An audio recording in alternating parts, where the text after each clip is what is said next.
Ian Williams, delighted to be chatting with you again. How's life in New York? Cold.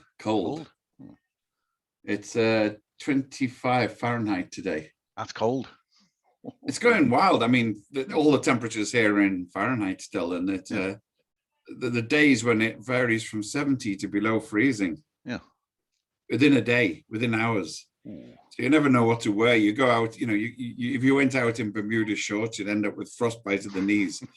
And it's you go to an outside cafe and you're sitting there having a coffee in the sunshine, and then suddenly you think, why is there ice on the top of that cup?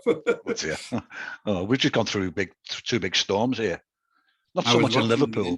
Yes, I remember them. Yeah, South England. Yeah.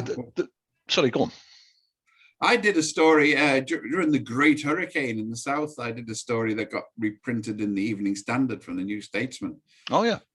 I pointed out that people in pubs in Liverpool and North were gloating that the South had been hit.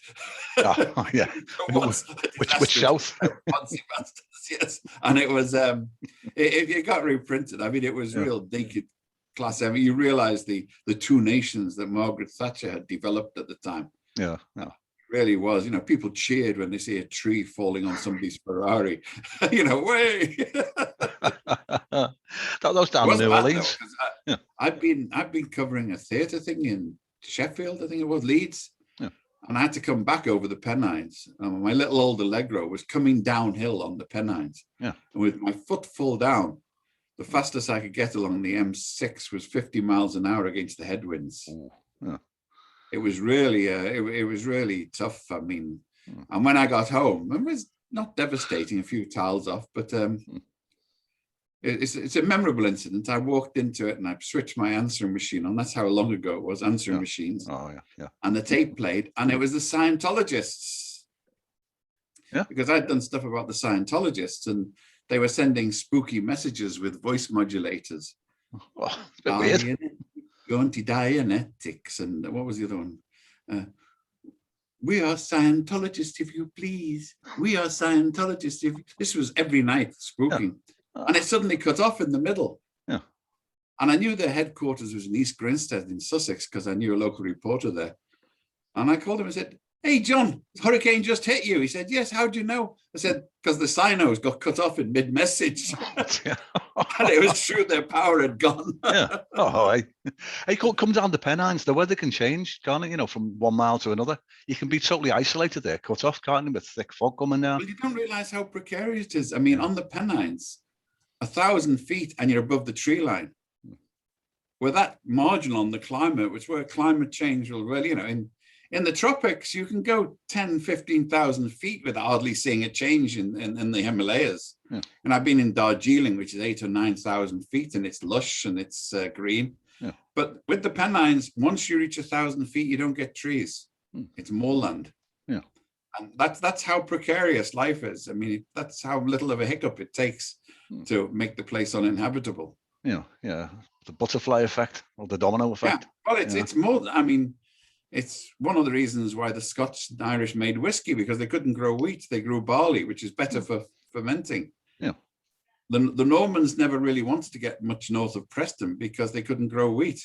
Oh. And they would only eat wheat bread because that's what aristocrats did. They wouldn't eat rye or barley or peas like the local peasants, or oats like the Scots. Since last time we talked, I think the world's a different place. It has. Maybe talk about your take on what's happening with the Russia-Ukraine situation. Scary from my point of view. We're looking like, is World War III coming closer? Well, I thought it was, yes. I mean, actually, what happened this week was Vladimir Putin ripped up the United Nations Charter.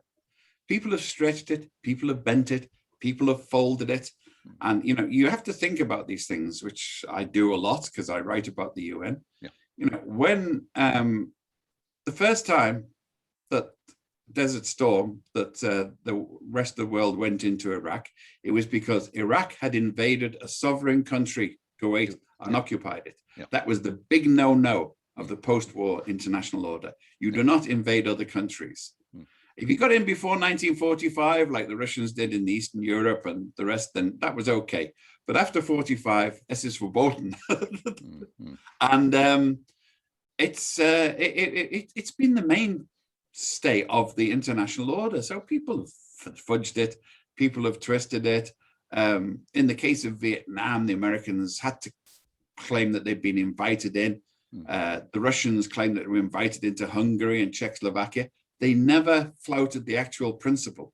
You know, they wiggled their way around it, Jesuitically or Talmudically, depending whichever you went to look at it, you know, with the fine print. And they said, no, this is okay. This time, Putin made no pretense, except in that long rambling speech in which he ate his own words several times. I mean, one of the things he invoked was the responsibility to protect humanitarian intervention, because he alleged, which as far as we can tell is an absolute blatant lie, that the Russians in the enclaves are under threat from Ukrainians. But that was his excuse. And he mentioned Srebrenica.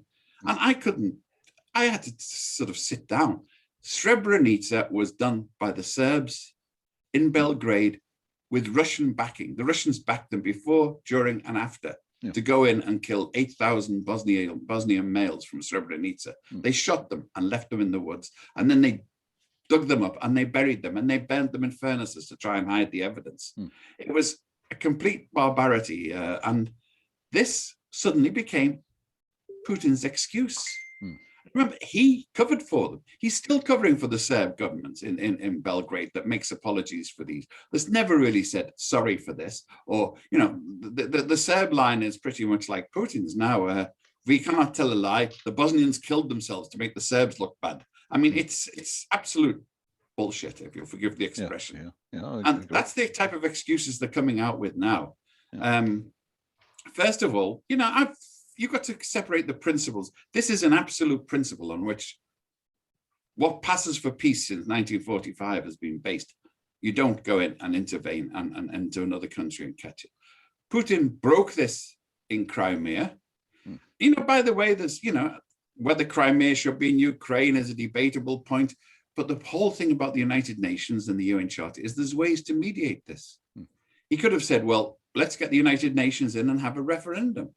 But by the way, if he said, let's get the United Nations in and have a referendum, then Tataristan or Chechnya in Russia might say, hey, well, it's a good idea that let's get the United Nations in and have a referendum and get the hell out of Moscow.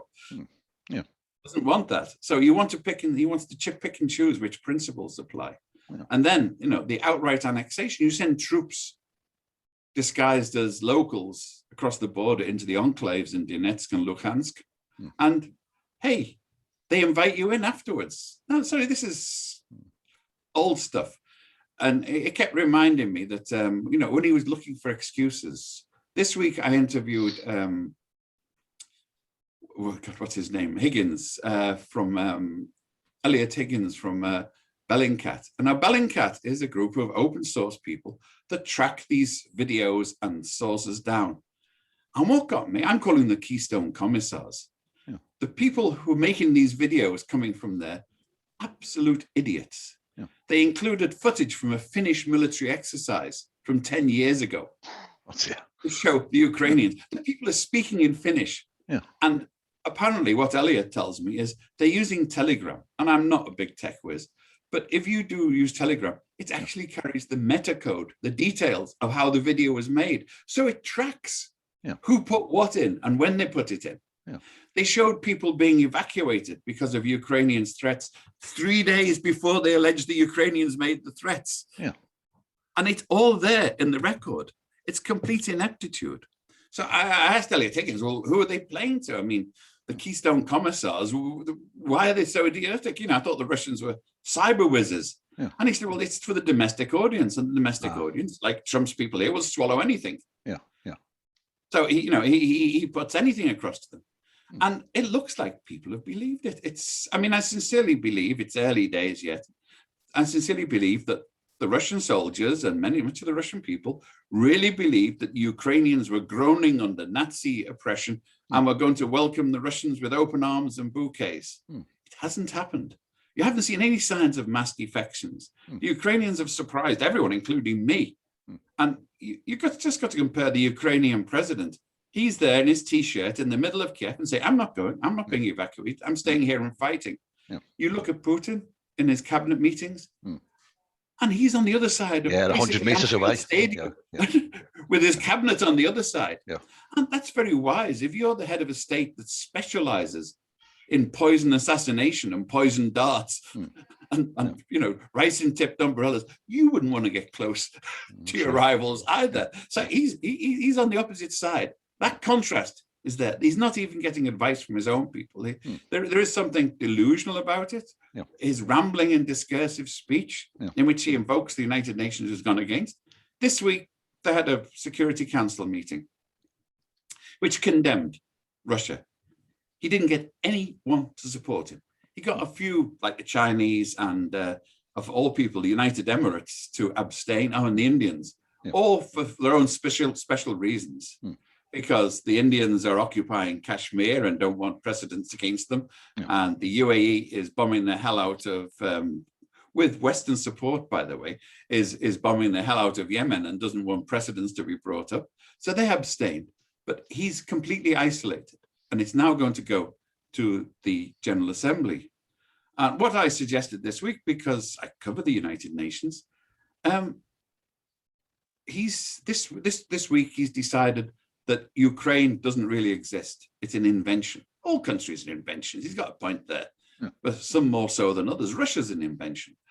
More to the point was, can you name 3 founder members of from the Soviet Union? Founder members of the United Nations? Ukraine.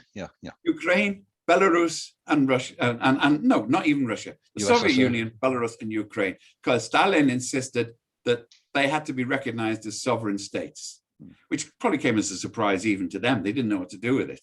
And they actually sat on the Security Council. They've been there all along. I used to know the representatives. I've interviewed the representatives. And it meant that when they did become independent, they got off with a standing start because at least they had the vestiges of a foreign office to work with. So they set things up and ran with it. Suddenly, they discover that Putin's decided they're not sovereign after all. So that got me thinking, what does the UN Charter say about this?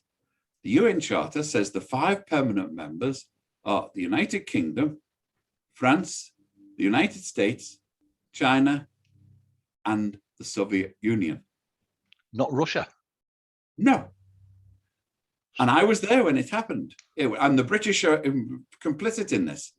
It was at the time of the collapse of the Soviet Union, which, you know, I've got mixed feelings about because I think it should have been reformed and stayed together as much as possible, but that's another story. And a lot of people in the Soviet republics thought so as well, but they wouldn't want to stay with Putin. That's what he's managed to do. They got together and little huddle. The British and the French did not want any reform of the Security Council because questions might be asked about whether they, as you know, has-beens, were entitled to be one of the 5 permanent, some of the 5 permanent members. So basically, the British took the lead on this. Sir David Hannay was a diplomat and, you know, quite an accomplished one. The American ambassador joked to me that Sir David crept into the Security Council late at night and changed the nameplates. What? The Soviet Union to Russia. There was never a formal decision taken that the UN Charter be changed because no one can change the UN Charter. That's why we've got 5 permanent members. It's because the permanent members have a veto on any changes in the Charter. So it's like the US Constitution. It's almost unreformable. So they're stuck with it. But there's no provision in the Charter for Russia to occupy the permanent seat or to have a veto. And really, I think you might have seen, I did an op-ed editorial this week. And saw that. The Ukrainian ambassador pointed out to it as well, that if the Secretary General of the United Nations and the President of the General Assembly saw the way that Russia is treating the United Nations and flouting its decisions, they should recommend to the members that they really don't think that the Russian delegation is entitled to be sitting there because the Charter doesn't mention them. I mean, you know, it's a cheap trick, but then what type of cheap tricks is Putin pulling? When, you know, hedging bets and inventing facts as he goes along and sovereignty and not sovereignty. Because sovereignty is what the Russians have always claimed. When people look at Myanmar and say, we've got to go in and sort those bastards out for what they're doing to the Rohingya and their own people. Yeah. And sovereignty, that's what Russia and China say, sovereignty all the time. Or, we've got to go into the Balkans and stop Serbia killing the Kosovars. No, you can't do that. Sovereignty.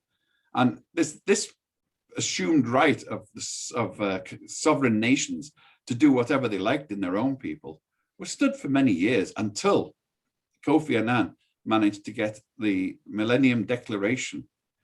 So it was never in the Charter, but it was reinterpreted in the General Assembly on Kofi Annan's insistence, and he worked very hard on it, that in future, threats to international peace and security, which the Security Council can deal with, also include the failure to protect your own population.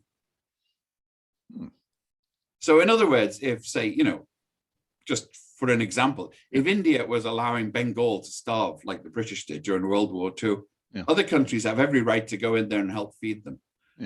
When they go through procedure with the United Nations. So this is the responsibility to protect, is what it was called.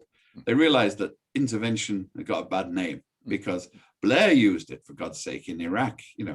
He claimed what he was doing was humanitarian intervention instead of grabbing oil and toadying to George W. Bush. So this is a keystone principle of the new international order as interpreted. So I think you were perfectly entitled to say Russia's broken the rules, left, right, and center. It's intervened. The only question is, of course, what you do about it, because the Security Council can order armed action. Well, I'm sorry, I can't see anybody participating in armed action against Russia, because as Putin, peace-loving Putin, reminded people this week, we've got nuclear weapons and we'll use them. He said that. That's more explicit than any American president. And I've got no fan of American presidents, but I can't remember an American president saying, we'll nuke you. If you disagree with us, Vladimir Putin did. That's terrifying. This guy is straight out of the Hitler playbook. And I'm not talking about Hitler's anti-Semitism, Holocaust, all the rest of it. Hitler in international affairs, this is it. He's saying, I write the rules. And remember how Hitler started World War II? They got prisoners, put them in Polish uniforms, shot them, false flag, put them on the Polish on the Polish-German border. And that type of he did the same in Finland as well. People have forgotten that. And this is now, it's this whole new generations of prejudice and idiocy coming out from people. Some people, you can't say this about that nice Mr. Putin. If it wasn't for the Russians, we wouldn't have won World War II. If it wasn't for the Russians, we mightn't have been in World War II. Who was it signed a treaty that divided Poland? Who was it went into the Baltic states? Who was it? I mean, all due recognition to the Red Army and the heroism in World War II. But Britain had been fighting for 2.5 years by then. And, one of the interesting things which people don't realize is when the troops of Barbarossa went across the frontier from Germany into Poland, into Russia, they had to pass all of the trains full of military and food supplies that the Soviet Union was sending to Germany right up until the war started. Didn't know that. The Soviet Union was arming and feeding Germany for the war. So let's just put in the whole sort of heroic sacrifice, and therefore we can't criticize. Yes, we can criticize. We can criticize anybody. We can criticize Churchill for the Bengal famine. We can criticize, we can criticize them for what they were doing in Palestine. We can criticize lots of things, and we will do. But I'm not going to make excuses for anybody else either. You said that in the past, Blair and Bush, they flouted the rules rather than sort of deliberately walked all over them. The second Iraq war. Well, they twisted them because what they claimed, and the thing was, nobody believed them. They couldn't get anyone to say so. But they paid lip service to it. What they claimed was they were going into Iraq to enforce UN resolutions about disarmament. Hence the mythical weapons of mass destruction. The responsibility to protect humanitarian never appeared in any of the official justifications. The rhetorical political justification from Blair, it did. He was looking like an Anglican curate on acid when he sort of oozed piety and pomposity over the issue, but he was not. It held nothing under international law. But I mean, hey, this is the big one. Who's going to flout the United States in a belligerent mood? And lots of countries did. They never won a vote in the Security Council. Yeah. And they wouldn't take it to the Security Council in then because they knew it would be lost. So they prepared to pretend they were acting on previous resolutions, even though everybody said, nah, not true, not true. Incidentally, on the same reason, when the Serbs were operating, Russia tried to get a resolution in the Security Council about Kosovo and couldn't get a majority. They dropped the resolution because most of the Security Council were in support of military action against Belgrade for what it was doing in Kosovo. They keep forgetting that. They keep saying, oh, it was illegal. Yes, it was illegal, but it was illegal with support from most of the people there. A jury of their peers found Serbia and Russia guilty. Yeah. But because Russia had the veto, it was gone. Yeah. In the case of the United States, the whole Iraq thing was, it was a disaster which they now accept, almost, they're not quite accepting. There's only Tony Blair, I think, and Peter Mandelson who think that the Iraq war was a good thing. Maybe Keir Starmer does now. It's difficult to tell, although he got elected by pretending he didn't think so. Yeah. It's, you know, hey, hypocrisy is the one standard currency throughout all of this, isn't it? Yeah, yeah. Where do you see it playing out, Ian? What do you think the next stage is going to be? Well, I mean, the Ukrainians are putting up far more resistance than anyone expected. Yeah. And, you know, basically, for those nostalgic for Soviet glories of World War II, what they're advocating is partisan warfare. They have armed the people who are supposed to be Nazis fighting against the Nazi yoke. They are getting their guns. They're going out there. They're blowing up bridges. They're going to supply depots. They're going to attack the Russians from behind if the Russians stay there much longer. Yeah. And there seems no doubt about that. It's not just, you know, me being, you know, pipe dreams. Yeah, yeah. But there seems to be every evidence that the Ukrainian population is totally against Putin. And that's the weird bit. He's trying to stop the expansion of NATO. He is going to precipitate it so that Sweden and Finland will want to join NATO. Christ, at this rate, Switzerland will want to join NATO. Because the message is, if you're not in NATO, this big Russian bear is going to come and get you. Yeah, yeah. That's the message. Putin's not attacking Estonia or Latvia or, you know, or Lithuania. He's not attacking Poland. They're in NATO. Yeah. And, you know, that's a whole different issue as well, because, you know, the whole thing has been disastrously mishandled by Washington, which really did jump up and down on the Soviet grave. I mean, they didn't so much break premises. They just broke all sort of rules of politeness. And the worst thing that they ever did to Russia and the Ukraine was to drop Western economists there. And these are like reverse neutron bombs. They kill the infrastructure and leave the people. Yeah. You know, they introduced economists who basically advised the present system, which was to let the oligarchs loot the privatized industries. Does this sound familiar to anybody? You know, yeah.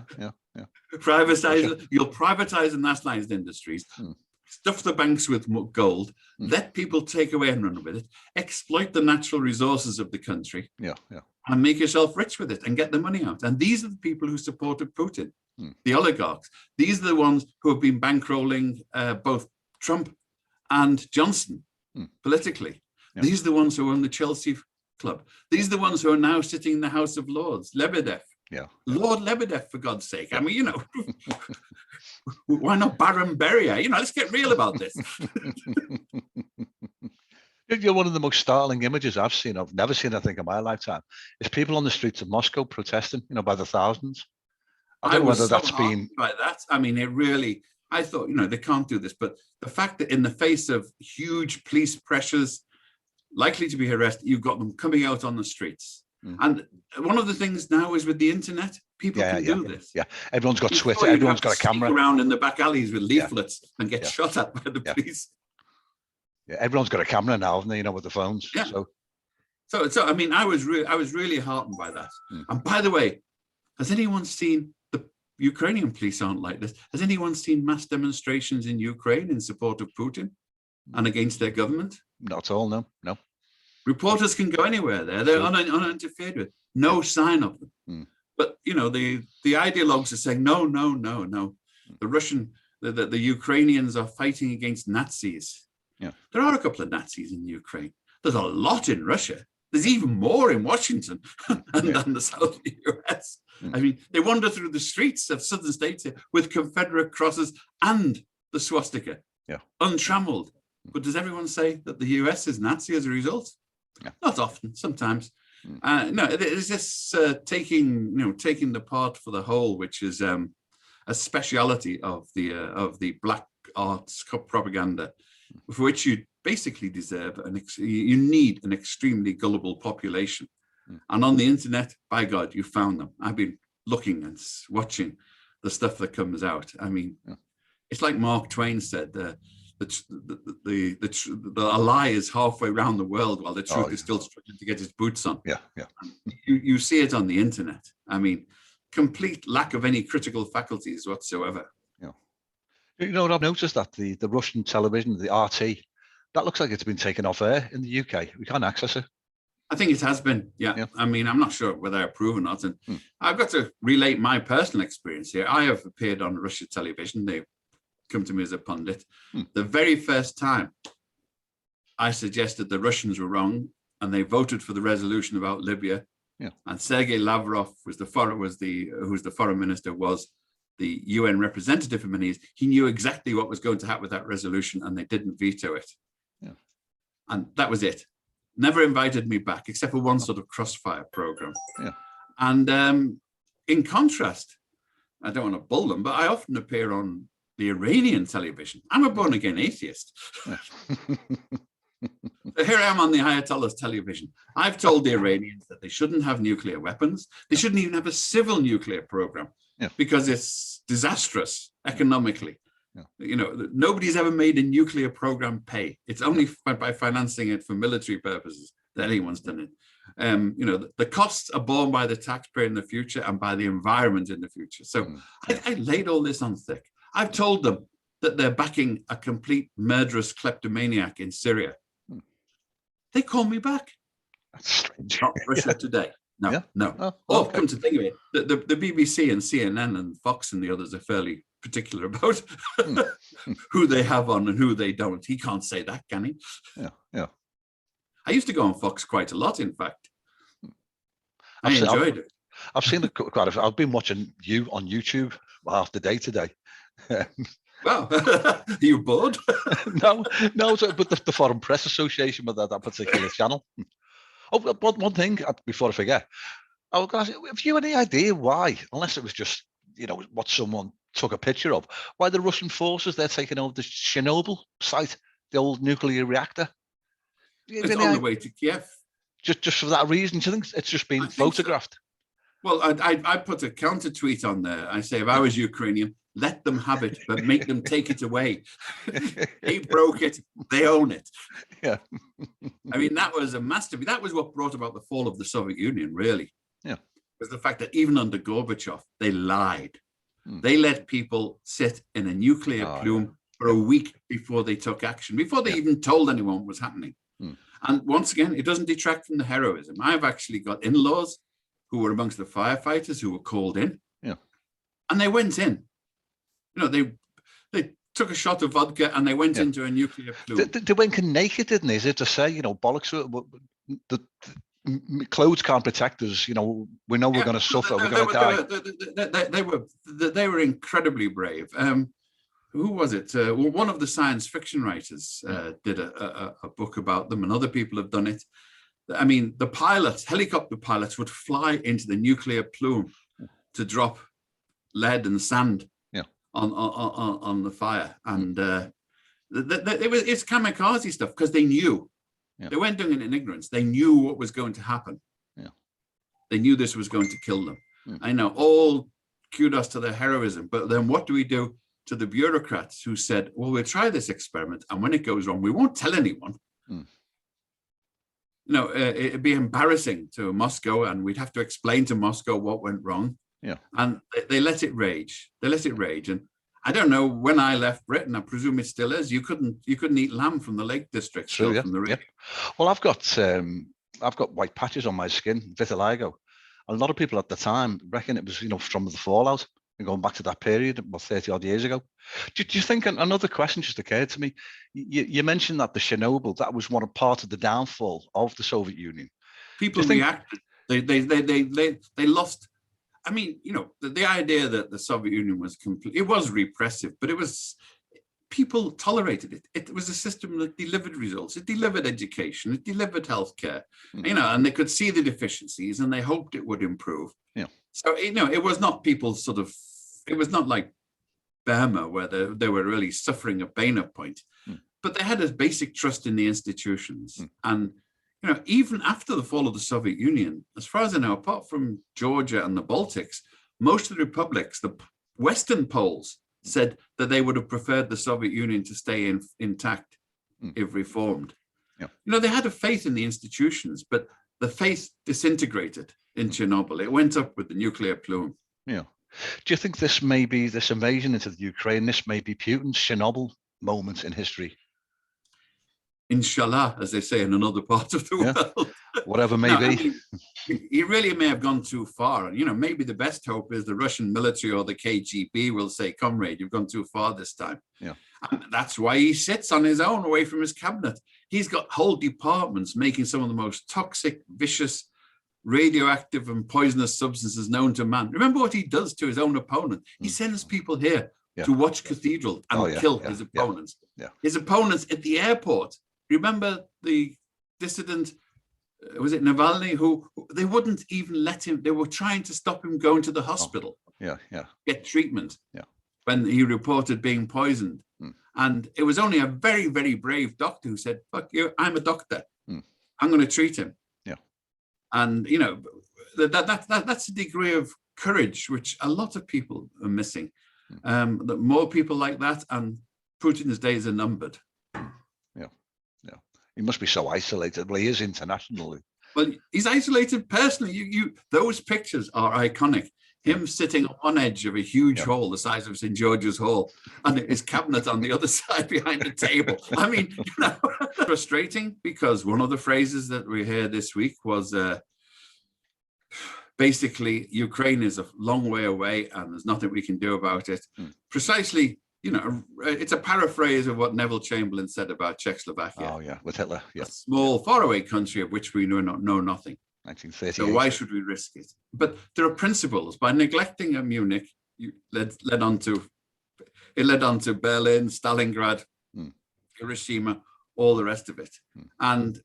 But this week, we have the peace-loving Putin, all of these useful idiots are applauding, threatened to use nuclear weapons. He said, if anyone tries to stop us, we have the means. He is making nuclear threats to the rest of the world. And I was asked on a TV program yesterday, well, why isn't the West acting? I said, because look, Biden is a spineless plutocrat, I agree, but he's wise enough to know that maybe it's not the right time for World War III. Putin is threatening World War III, threatening a nuclear holocaust for the rest of the planet, and Biden is trying to avoid it. So, Biden is a coward? Yeah, I'm glad he's a coward, because he's a coward on behalf of all of us. We don't want to provoke a world war, but we've got to deal. What can we do to deal with somebody who is threatening it? The sanctions, the SWIFT, the other stuff, it's on there. It would do wonders for rents in London and New York if they just confiscated all the oligarchs. No. That tower block, we're taking it. We're going to give it. We're going to give it to the council tenants in Tower Hamlets. Stud you. It was ill-gotten gains. You stole it from the Russian people. We're stealing it from you, and that's what they should be doing. They should be really exhausted.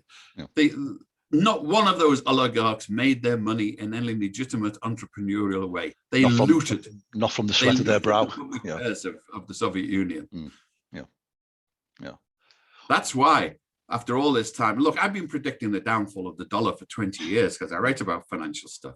I thought the euro was going to take over. But until the renminbi is the Chinese currency is convertible, ain't going to happen. No one would trust the ruble anyway. And you don't trust a currency that's under control of a government that manipulates it. I mean, all governments manipulate the currency. It's what it's for. I mean, the pretension that the market decides. The market decides on the basis of information provided by governments. Yeah. And, you know, the Chinese can't do too much because it's like those gruesome knife fights where the two fighters are tied together at the wrist with a knife. You can't separate. The Chinese economy depends on trade with Russia.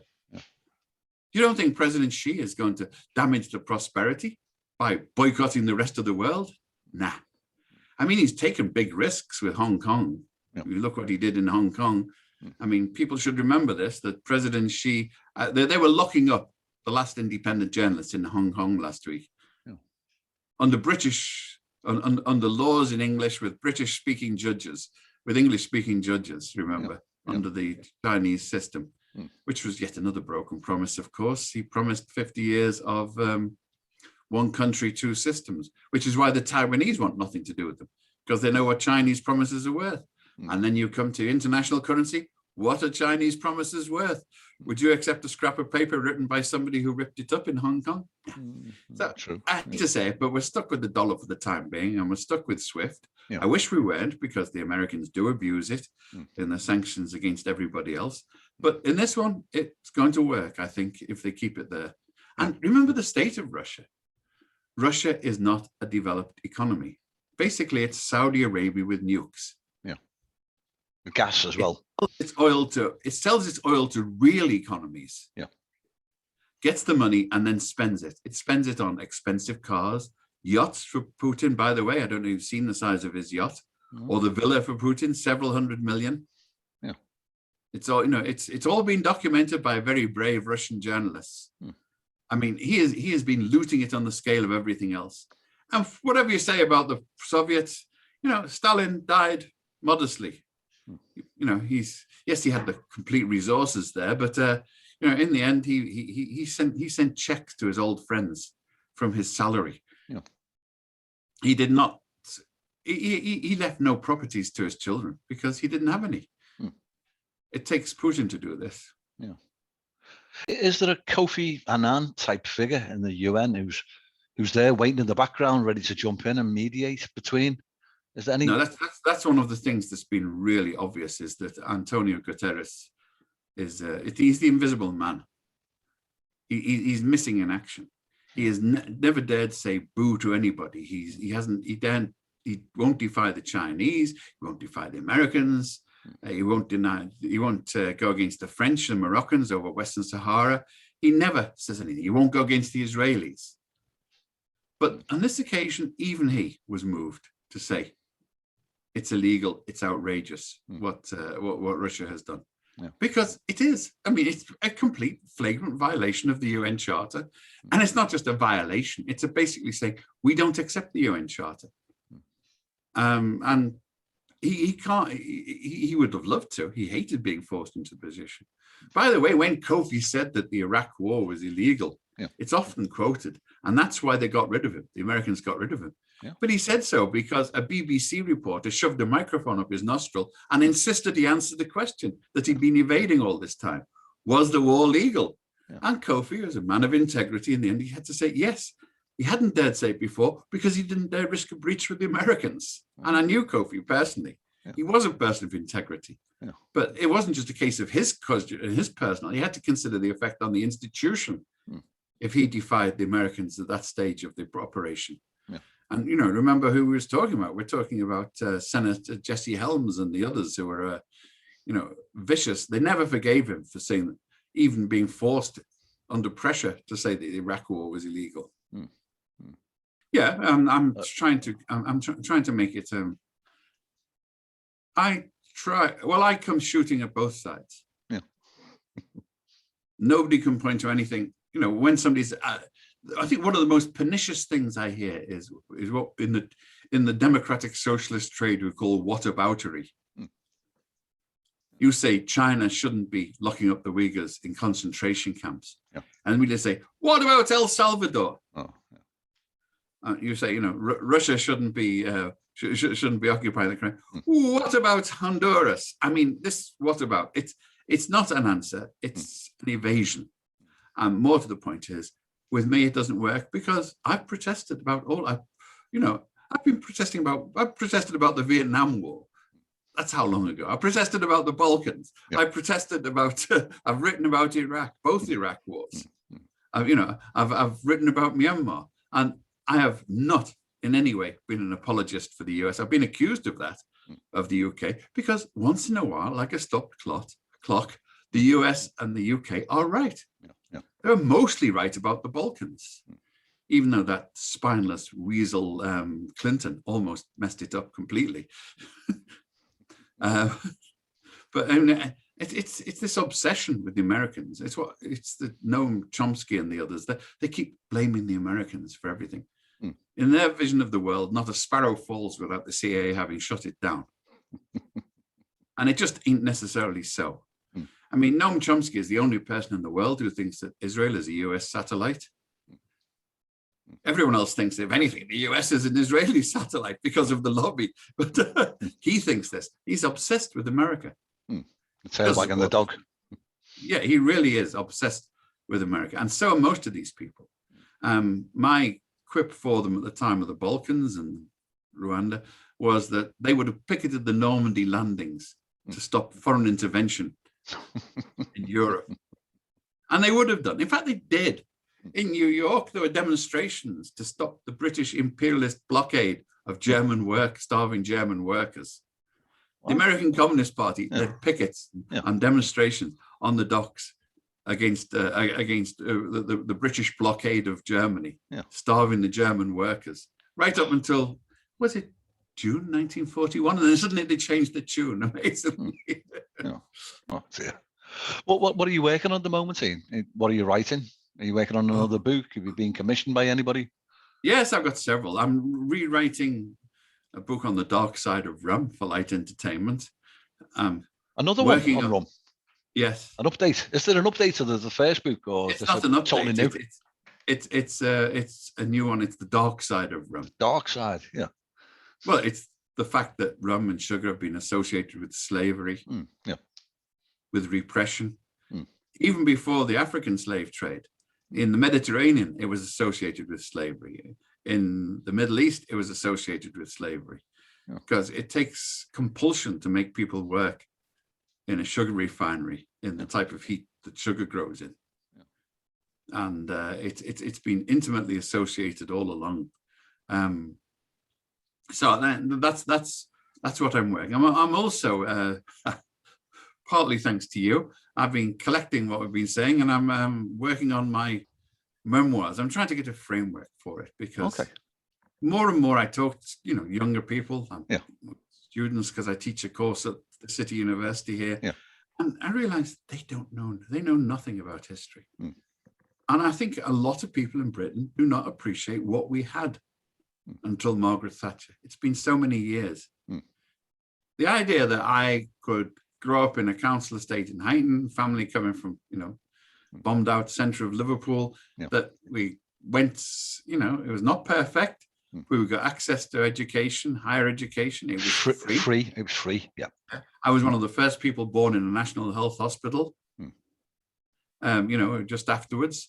And mother didn't get any bills, it was all, it was far from perfect, but it's a big change, and we had aspirations. People's horizons were lifted by what happened, until it came to a screaming halt with Margaret Thatcher. Privatization. With privatization. At the time, of course, we used to catch Liverpool Corporation buses on which I worked, where I started working. And the fares were decided by the traffic tribunal. It wasn't a commercial thing. It was what was fair, what was reasonable, what the distance was. That they decided the route depending on what the demand was, not how much profit there was. They were forced to carry routes that didn't have that much traffic because it was necessary. That's all gone. All that sense of public provision. But Ian, just this week, I've read that Liverpool Council, the Lord Mayor, the Metro Mayor, Andy Rotherham, He's talking about plans on bringing them back into public control, the buses. You'll remember when they were, what was the word? It was decentralized, or they were not privatized. There was a word for it, but basically when they became deregulated. That's the word I'm looking for. Deregulated. Like I remember the number 79 bus. Every hour, every 10 minutes. As soon as deregulation comes along, you know, the one will turn up half an hour, and then 3 will turn up. Just all crazy. Yeah, they were not regulated, so they could do. Public service wasn't regulated. Yeah. There was no controls over what was made available. With education, the free market. I mean, the idea that some colleges could charge extra fees. That if you went to Oxford and Cambridge, you had to pay extra. Yes, another barrier. I mean, it was difficult enough for working class kids to get into these places as it was. Yeah. But you want fees. I remember, you know, look, when this first came up, it was a bit of a stretch even then. But when one of the teachers told my mother that, you know, I should be thinking about university, she was bowled over. And then, being my mother, who was a bit sort of economy minded, she started calculating how much of my grant I would be able to send back into the family budget. And I said, "Hey, Mum, I think you've got this wrong. I think you're supposed to send money to me." And she began to lose enthusiasm for the idea. Yeah. But that's another age as well, of course, because when I was growing up, my older brothers and sisters, they handed over their wage packet to my mother, who gave them some spending money and sent it back. Yeah. And when they left home, until they were married, they sent money back. My sister went to work in Edinburgh. She died last year, but she used to send a postal order every week as her contribution to the budget. You don't get that type of family solidarity now. And it's just at the time the state has stopped supporting people as well. So it's a different era. This is all going to be in the memoirs, I suppose. Yeah. Well, have you got headlines for it? Have you got chapter headings, or have you got a framework for it? I've been collecting anecdotes together and then seeing which ones are which ones will fit a theme. And the theme is what we have lost. Yeah. Basically, the social welfare state, and it came together. We're talking, I don't know, another TV program, and we're talking about the riots and the vaxxers in Canada, especially in Canada. Yeah. And it struck me the key division here is about collectivism, in a sense. The idea of collective solidarity provision. That we're all responsible for each other. And that's inherent in the vaccine as well. It occurred to me, you know, we take the vaccine, not just because it's going to protect me, because it's going to protect everybody else. Yeah. The anti-vaxxers don't give a flying fornication about everybody else. If they think they're okay, go whistle. And they'll turn up in the center of Ottawa and try to picket a government that can't do anything about it because it's a provincial matter in Canada. Yeah. And there are people with lots of money south of the border putting it in there, not because they care that much about the issue. Do you really think that any of these billionaires, the Koch brothers and the others, are not vaccinated? They're vaccinated. They have hospitals on standby with ICUs. It's the useful idiots they put on the streets who are dying, lots of them dying. People who go to demonstrations shouting no vaccines, and then they catch COVID and die. And, you know, the ones with integrity refuse to accept the treatment. And I think this is a good and Darwinian thing to do. You know, Darwin rules. Yeah. There's huge casualty rate. I mean, the casualty rates in the United States are skewed. Republicans die at a much higher rate than Democrats. Well, the more anti-vaxxer amongst them. Yeah, of course. Yeah. Republicans are far more likely to refuse vaccination, far more likely to refuse masks, far more likely to follow any guidelines, and far more likely to die as a result. Yeah. But they're not evidence-based. They carry on dying. And until they're in the ICU with a tube stuck up the nostrils, it doesn't hit them. Yeah. Which is almost a sort of symbolic of the state of the population in half the Western world at the moment. Until that tube stuck up your nostril, you don't know what hit you. Yeah. That's all. Well, you know, in the UK, all the all the restrictions have been lifted this week. People can come and go and do what the hell they want. They can get on a bus, a crowded train, go to a football match, go anywhere. It's as though Boris has beaten it. You know, And also, they're going to start say charging for testing as well, which is going to make the numbers infected go down. It's going to make the perceived numbers go down. Not the actual infected by any means. Yeah. It's the response of governments has been abysmal, especially British and American governments, because I mean, for a start, there's no consistency. If you got the rules and you stick with them and you say they're general and they apply, but they're varying from day to day. Well, you can wear a mask if you've got a vaccine. If you don't have a vaccine, if you have a vaccine, you don't need to wear a mask. And if it's Sunday and a full moon, you don't need to wear a mask, but you need a vaccination. I mean, it's incredibly complicated, and I understand why people get frustrated and why they want to go and hunk their trucks outside the Parliament building. There's a convoy supposed to be setting up for Washington now. And once again, we get the hypocrisy factor. All of those people who thought that the Black Lives Matter demonstrators should be gunned down and arrested are the ones saying hoorah for the Canadian truckers for taking over the capital of Canada and holding it hostage for 3 weeks. They're saying they should be supported, and that Trudeau's government for saying that they had to move on due to popular pressure, by the way. One of the few two incidents, one was on the outskirts of Ottawa, and I've got friends who live there, the dog walking circle, would you believe it?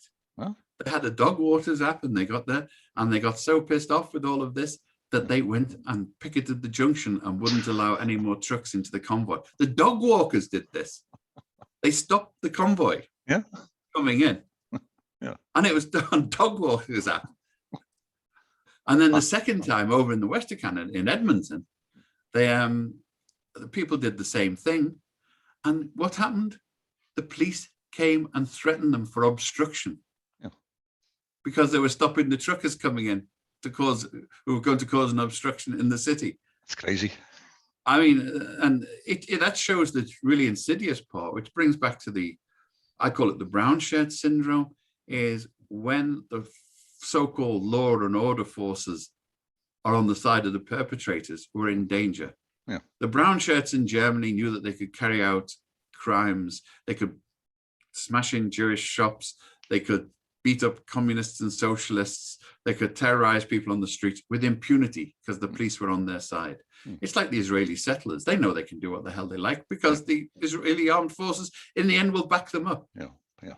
Israeli armed forces will shoot any Palestinian who resists, but very few cases of them ever taking action against the settlers, even as they're burning vineyards and beating up old men and women and demolishing houses. That's the brown shirt syndrome. And it's a dangerous way for a society to go. I don't want to be apocalyptic about it, but that's why I was very happy when the chief of the Metropolitan Police was sent walkies. Oh, Ian, on that note, I think Time's caught up with us. Time, the world. I know, I'm not depressed. I'm just looking for better news every day when I look on the BBC website. There's very little. And don't look on the BBC website, Well, I was looking at alternatives. I was looking at the RT website, not for news, but just to get an alternative view. But you can't do that anymore. No, I wouldn't. I mean, as long as you're not talking about Qatar, Al Jazeera is pretty objective, in my opinion. Okay. But even the rest, Press TV, which I appear on, seen that. I'm there to provide the. I know I'm there to provide the sliver of objectivity, a balance. That's why I used to be on Fox. It was interesting. I was on Fox a lot, and they got alternative view. Some of the things I said, and then I actually know the friends are in the meeting. Basically the gist is, why are we letting this dangerous lunatic on? And that was it. And it was not just I was a logical lunatic because I know their language. I mean, what I worked out with Fox was all you had to do was to badmouth Clinton, and after that you could say what you liked. And I had no problem badmouthing Clinton. I think the Clintons are despicable human beings. Almost as despicable as George W. Bush and the rest of them, Trump, as he was. But that gave you a pass in because you have to think of the way they work. And they're really in a Manichaean mindset. It's good, evil, Satan, God. And that's how you look at the world. It's one side is always good and right, and the other side is always wrong. So, you can't come along and say, well, yeah, that might be right. But on the other hand, this is also true. You can't. You have to fit into their mindset. And I have to say that a lot of the left have the same predilections, one way or the other, that they divide the world into goodies and baddies. Left and right, so-called. With no shades in between. I mean, what's left about Putin? He's a kleptomaniac. He's occupied. He's stolen the state. He's privatized it. He's cut the health provision. He's invaded other countries. He beats people up. He's not in any way left-wing. He's not your cozy commissar from 1956, if ever there was such a thing. He is an outright fascist. The only word for it. He thinks that Russia is great, and if anyone doesn't believe him, we'll send troops to remind them. That's not socialism, but because Moscow used to be the head of the Comintern, there's people prepared to cheer him still without noticing that things have changed since the Tsar left and since Stalin died and that nice Mr. Khrushchev for giving the bums rush. Extreme right, far side of the right. Ian, can we keep in touch again? Have another chat in the near future? I enjoy it. Clarifies my thoughts, and it's nice. It's nice to see the sights of home in the background there. Be ahead.